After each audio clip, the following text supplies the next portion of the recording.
तो आज आपको लेके चलते हैं मिर्ज़ा गालिब की हवेली की तरफ, जहां मिर्ज़ा गालिब आखिरी सालों में रहा करते थे। इस व्लॉग में दिखाया जाएगा इसकी मुख्तसर तारीख और इसमें क्या क्या चीज़ें मौजूद हैं।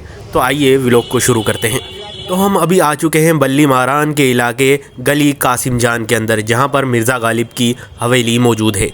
तो अब अभी अंदर एंटर करते हैं और एंटर से पहले आपको सबसे पहले यहाँ की दिखाई जाएगी पूरी जानकारी लिखी हुई, जो किस टाइम पर ये हवेली खुला करती है। आगे बढ़ते ही थोड़ी सी मिर्ज़ा गालिब की मुख्तसर जानकारी भी आपको इस होल्डिंग में मिल जाएगी, जिसे आप पॉज करके पढ़ सकते हैं। तो आइए मिर्ज़ा गालिब की हवेली के अंदर दस्तक करके हम अंदर दाखिल होते हैं और आपको बताते हैं। तो हम अभी अंदर आ चुके हैं और अंदर आने के बाद सबसे पहले हमें दिखाई दे रही है सबसे बड़ी होल्डिंग पे मिर्ज़ा गालिब की ये तस्वीर, और यहाँ पर कई होल्डिंग दिखेंगी जिसमें मिर्ज़ा गालिब की कई अशार और कई गज़लें लिखी हुई दिखेंगी। जैसे ये नज़म एक है जिसके बारे में आप पॉज करके पढ़ सकते हैं। आइए आगे इनकी किताबों के बारे में भी देखते हैं। तो हम अभी आ चुके हैं इनकी उस कमरे के अंदर जहाँ पर मिर्ज़ा गालिब की ख़ुद की किताबें भी और उनके ऊपर लिखी किताबें भी यहाँ पर मौजूद है। तो मिर्ज़ा गालिब अपने शौक़ के अंदर सबसे ज़्यादा चेस भी खेला करते थे, मतलब शतरंज। तो ये आप पढ़ सकते हैं। और आगे चलते हैं, एक मशहूर खेल जो आज भी खेला जाता है मौजूदा दौर के अंदर, लूडो, वो उस वक्त भी मिर्ज़ा गालिब खेला करते थे। तो ये मिर्ज़ा गालिब की एक कमरा है। अब आगे चलते हैं हम दूसरे कमरे की तरफ, जहाँ पर रखी हैं मिर्ज़ा गालिब की हाथ की लिखी किताबें। आई थिंक ये किताब वही हो सकती है जिसे मिर्ज़ा गालिब ने लिखा था। अगर आप इस किताब की तारीख़ के बारे में जानते हैं तो कमेंट सेक्शन में ज़रूर बताइएगा। और आगे देखेंगे हम इनके इस्तेमाल किए गए बर्तन जो इस सामने रखे हैं हमारे।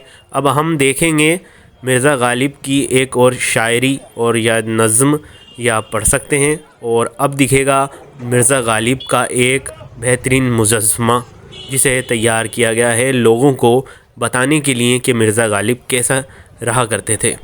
और एक किताब इधर भी रखी है, इसकी भी मुझे पूरी तरह से तफसील नहीं मालूम। आप कमेंट में आपको मालूम हो तो मुझे साथ शेयर ज़रूर कीजिएगा। तो मिर्ज़ा गालिब की बहुत सारी होल्डिंगों पे शेर और अशायरे लिखे हुए हैं, तो आप इन्हें जाएं तो ज़रूर पढ़िएगा। इस कमरे में आपको कई सारे होल्डिंग में मिर्ज़ा गालिब के शेर दिखेंगे। तो आइए हम दूसरे कमरे में दाखिल होते हैं। तो हम दूसरे कमरे में दाखिल हो चुके हैं और यहाँ पर भी मिर्ज़ा गालिब की, यहाँ पर आपको मिर्ज़ा गालिब के आगरा के घर की तस्वीर और जानकारी यहाँ पर आपको मिलेगी। जैसे मिर्ज़ा गालिब के ये कुछ घरों की तस्वीर है जो हवेली थी मिर्ज़ा गालिब की आगरा में, और यहाँ लिखी है उनकी बेगम उमराव बेगम की मुख्तसर जानकारी। और ये है उनका लिबास, शायद ये लिबास उसी वक्त का हो। और यहाँ पर रखा है सबसे बेहतरीन मुजस्समा गालिब साहब का, और ये किताबें भी मिर्ज़ा गालिब के ही दौर की लिखी हुई हैं। ये मिर्ज़ा गालिब की वो कपड़े हैं जो मिर्ज़ा गालिब पहना करते थे। सामने दिख रहा मिर्ज़ा गालिब का ये मुजस्समा 27 दिसंबर 2010 को दिल्ली की सीएम शीला दीक्षित ने रखी थी। यूँ तो मिर्ज़ा गालिब ने फ़ारसी में कई शेर लिखे हैं, लेकिन उनको मकबूलियत उर्दू के अंदर हुई है। तो आप बताइए मिर्ज़ा गालिब का आपका सबसे फेवरेट शेर या नज़्म कौन सी है?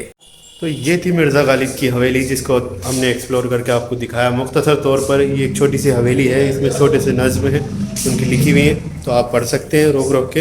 ये थी इनकी छोटी सी हवेली का एक छोटा सा व्लॉग। तो अल्लाह हाफिज़।